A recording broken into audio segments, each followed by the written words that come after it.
แขวงดุพบางได้สำเร็จการคัดเลือกนักเรียนเก่งทั่วแขวงประจำสงเรียน 2025-2026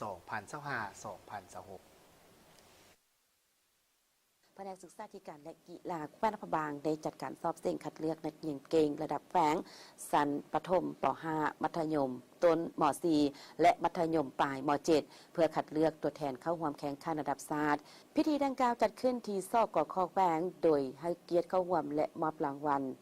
มีท่านนางเวียนวิไลดีละพันธ์รองประธานคณะกรรมการปกครองแขวงท่านปริญญาเอกสุริเดชแก้วบัวลาเพชรหัวหน้าแผนกสกข.แขวงและภาคส่วนที่เกี่ยวข้องเข้าร่วมณพิธีปิดการสอบเสี่ยงดังกล่าวนี้อย่างใดมีกิจกรรมถามตอบเพื่อรับของขวัญรางวัลเพื่อสร้างบรรยากาศอีกด้วยจากนั้นก็ได้รับฟังการรายงานจากคณะแผนกสกข.แขวงซึ่งการสอบเซ็งสกเหียน 2025-2026 มีนักสอบเซ็งตัวแทนจาก 11 เมือง1นครและ 6 โรงเรียนมัธยมที่ขึ้นกับแขวงเข้าร่วมทั้งหมด 192 น้องหญิง120น้องชั้นป .5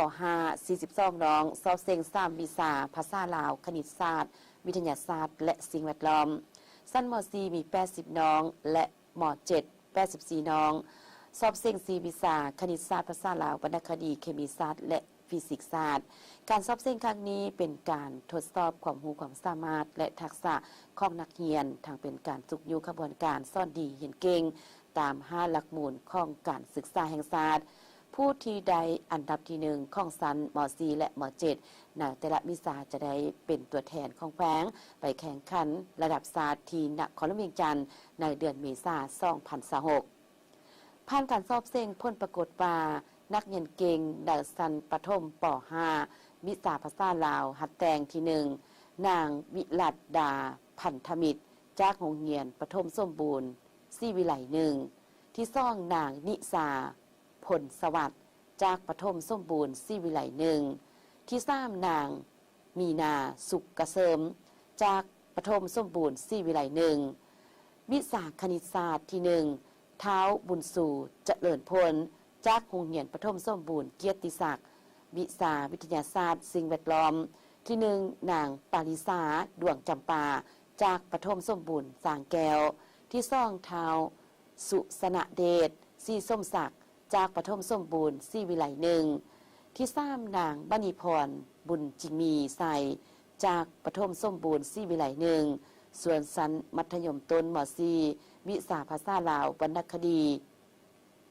ที่2นางอลิสามณีวงศ์จากหมอต้นนายางเมืองนาบากที่3นางหัสดีพงสวัสดิ์จากหมอซอสินหัว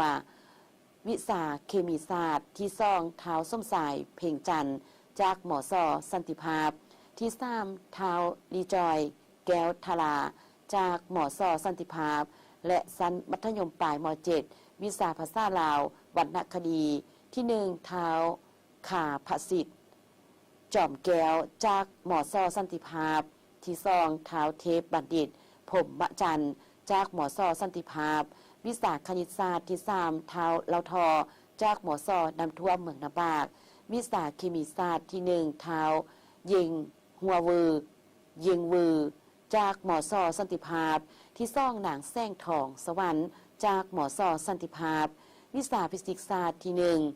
นางพลอยไพลินเพ่งจันทร์จากหมอซอสันติภาพที่2เท้าไทยมัวจากหมอซอสันติภาพ